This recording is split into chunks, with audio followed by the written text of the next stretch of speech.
Kayu ini kayunya kalau ditarik pasti roboh yang ini nih, pasti jatuh tuh. Gue ngeri ada ular yang jatuh ke sini.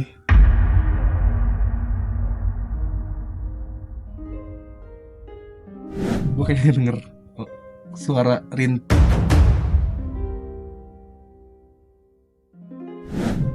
Nggak tahu rintik, nggak tahu apa ya, tapi bukan suara Mang Oden itu. Ke seluruh rakyat Indonesia, Mang Oden tidak kekurangan suatu apapun, tidak kekurangan suatu apapun.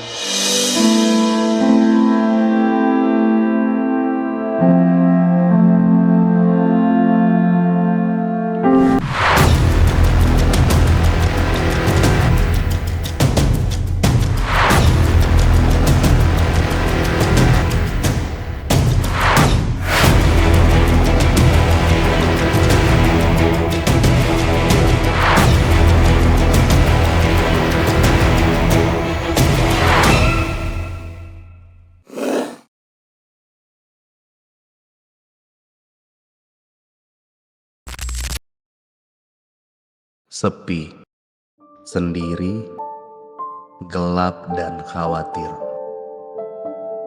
Mencerminkan seorang pria tua bernama Mang Oden. Matanya telah lama kehilangan cahaya,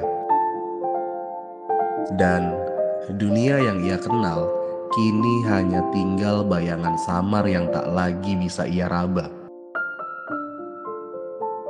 Tapi di balik kegelapan itu, Mang Oden memiliki cara sendiri untuk merasakan dunia.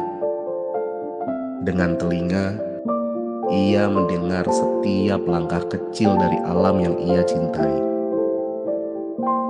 Dengan hidung, ia mencium wangi tanah yang basah setelah turun hujan. Dan dengan hati, ia memahami bahwa hidup tak berakhir hanya karena matanya tak lagi bisa melihat.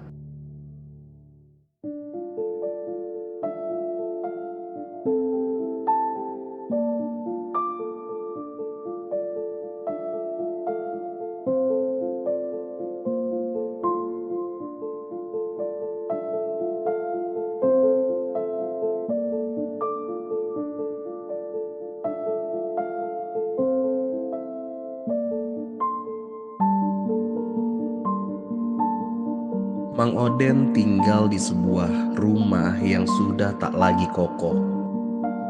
Dinding-dindingnya retak, tanpa atap, dan lantainya pun dingin. Rumah itu bagi orang lain mungkin tak layak disebut sebagai tempat tinggal. Tapi bagi Mang Oden, itu adalah segalanya. Hari-hari Mang Oden dihabiskan dalam kesederhanaan. Tak ada kemewahan, hanya ada ketenangan. Setiap pagi, ia duduk di teras rumahnya, mendengarkan suara burung yang bernyanyi, merasakan sinar matahari yang menghangatkan wajahnya, dan bersyukur karena masih bisa merasakan kehidupan. Meski dalam gelapnya dunia.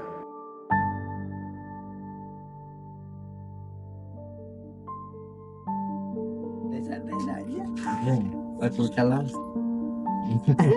Saya Irfan yang tadi, yang Oh. sore, yang tadi. yang bawa roti. Oh iya, udah di roti aku udah habis. Udah habis, mantap. Masuk ya, Ya boleh. kita ngobrol-ngobrol. Boleh. Lagi, biasa kasur. Ya kasih di sini aja. Tidur. Kasih udah out-outan ku tikus. Oh gitu. Lalu dibuang udah hancur. Semuanya udah berantakan. Dan ini kondisi di malam harinya. Aku penasaran lihat kondisi malam harinya sih Mang Oden. Ya, Nah, duduk. ya di sini, di tempat biasa. Apa Mang Oden teh? Badan lupa ya tadi teh. Sekarang Ipan. Sekarang Kang Ipan lagi. Kang Ivan lagi. Tapi gak apa-apa keadaan begini ya. Ini belakangnya dikunci Mang Oden. Dikunci mau melihat lagi? Boleh, kalau nggak ngerepotin. Enggak. Mau motor lagi? Iya, boleh. Boleh. Kamar. Oh, ini banyak banget serang laba-laba. Oh, banyak. Ini baru kelihatan detail-detailnya pas pakai senter.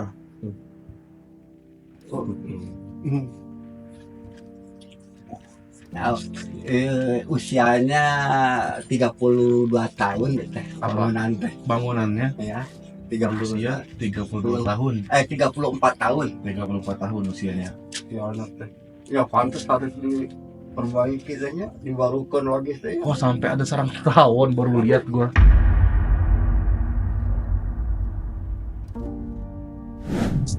Jadi tadi siang nih nggak kelihatan ada sarang tawon ternyata. Sarang Dan tawon. Tawon apa lebah ya ini ya? Tawon, iyo, engang. Pernah ke Antuk nggak? Oh, kalau nyorot, aduh bahaya sekali. Mang Odin pernah ke Antuk nggak?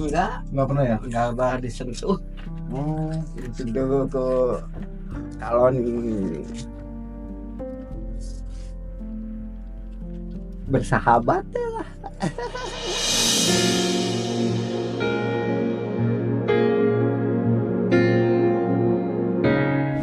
Yung gak bersahabat. Gudangnya.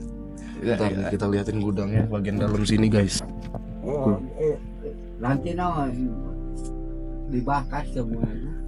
Wow, Kalau ada rezekinya juga banyak banget sampah-sampah ternyata di sini. Tapi di sini ada tas perempuan nih Mang Oden. tas perempuan Iya.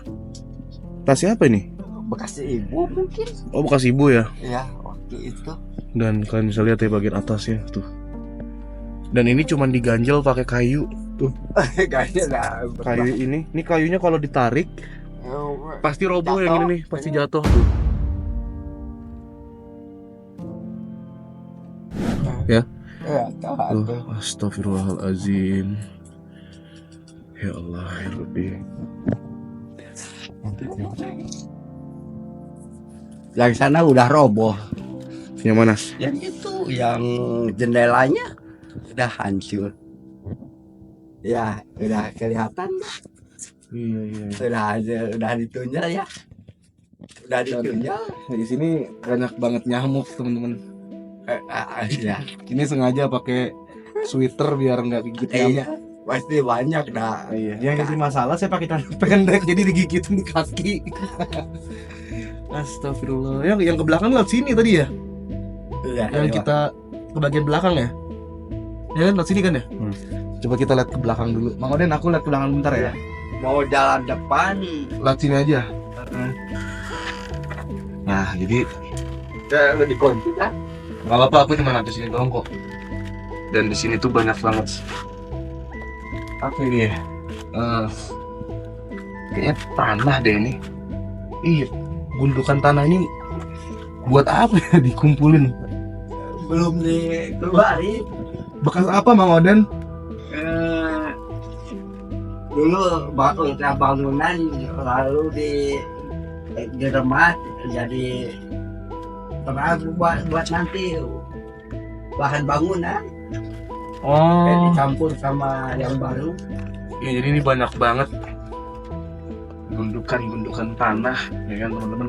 Ya, Dan ini atasnya langsung apa? Pohon bambu tuh. Gue ngeri ada ular yang jatuh ke sini.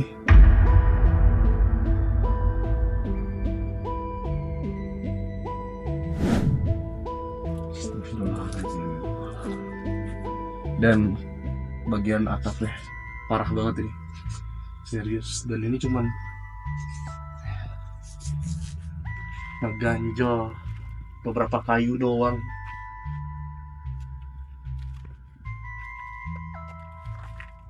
Oh, bagian sini juga lumayan kotor banget tuh. Nah, lihatin di sini.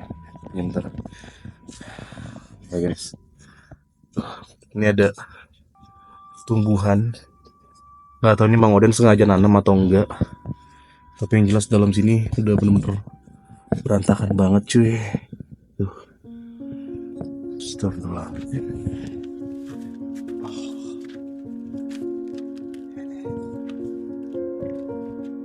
Oke lah, kayaknya gue bakal ngobrol sama Bang Oden di depan sambil duduk.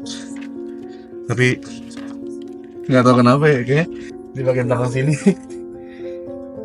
agak ya mungkin karena ini terbuka tapi lalu ada pohon bambu kali ya, jadi gue ngerasa kesuges aja. Tapi ini merinding beneran. Ini kan karena ketutupan sweater aja. Bentar deh.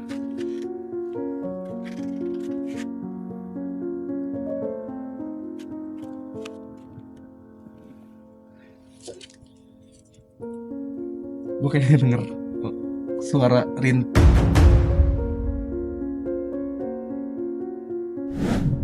Nggak tahu rintih, nggak tahu apa ya, tapi bukan suara Mang Oden itu. Ini baru suara Mang Oden.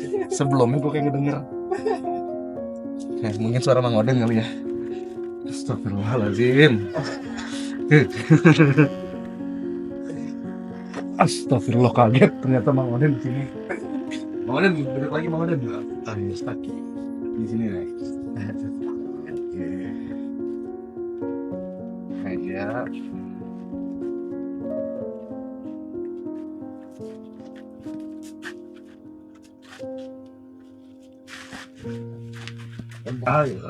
Dulu di Pedang bencana Sumedang ini enggak roboh, daerah Sumedang roboh semuanya. Rumah ini enggak ya? Rumah sakit.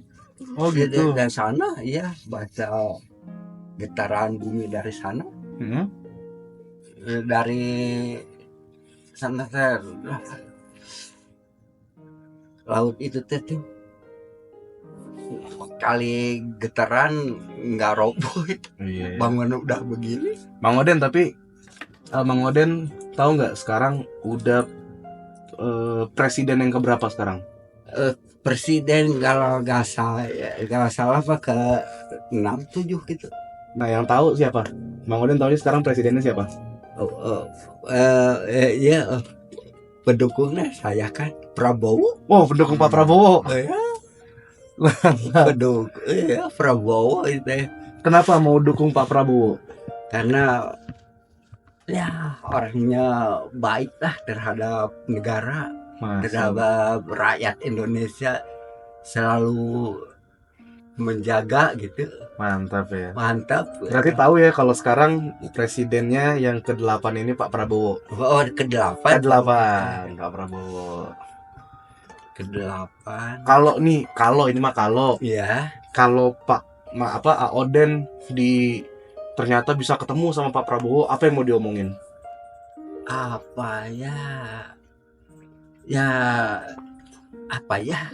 Bingung ya? Bingung. Apa ya harus diomong ke Prabowo?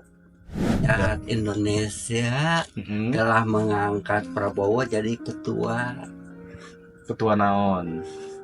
Ketua negara. Presiden berarti ya. Presiden. Berarti terima kasihnya sama rakyat ya. Terima kasih ke semua rakyat telah memilih Pak Prabowo. Nah, mudah-mudahan lebih sejahtera lah ya Pak ya. Lebih sejahtera untuk ke seluruh rakyat Indonesia. Pak Oden tidak kekurangan suatu apapun.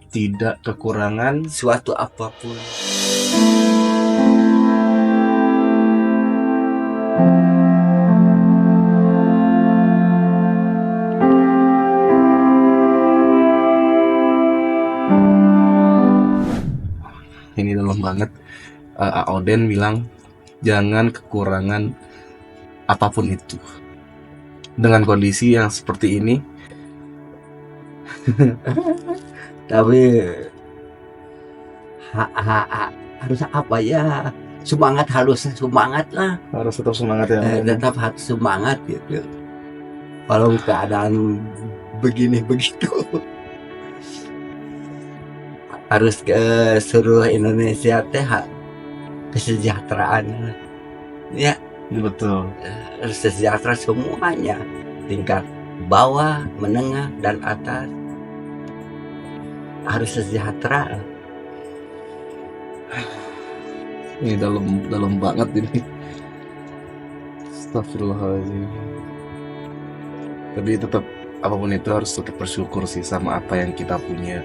Ya, harus bersyukur, disyukuri. Mang Odin juga bersyukur ya dengan Bersyukur. apa yang dipunya ya. Masih diberi kenikmatan, masih dipercaya hidup.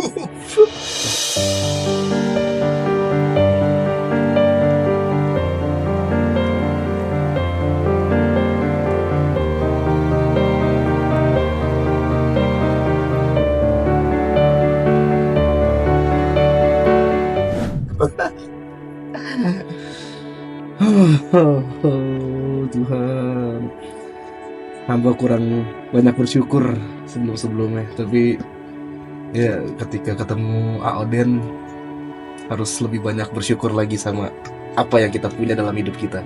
Karena di luar sana tentunya pasti banyak banget orang yang berharap bisa dapat hidup seperti kita. Keren Aoden, mantap. Di usia sekarang bisa tetap semangat, bisa tetap ceria, ketawa. Dari tadi sore ketemu sama Aoden sampai sekarang ini Aoden nggak ada keluhan dari tadi, selalu ceria, luar biasa. Masya Allah.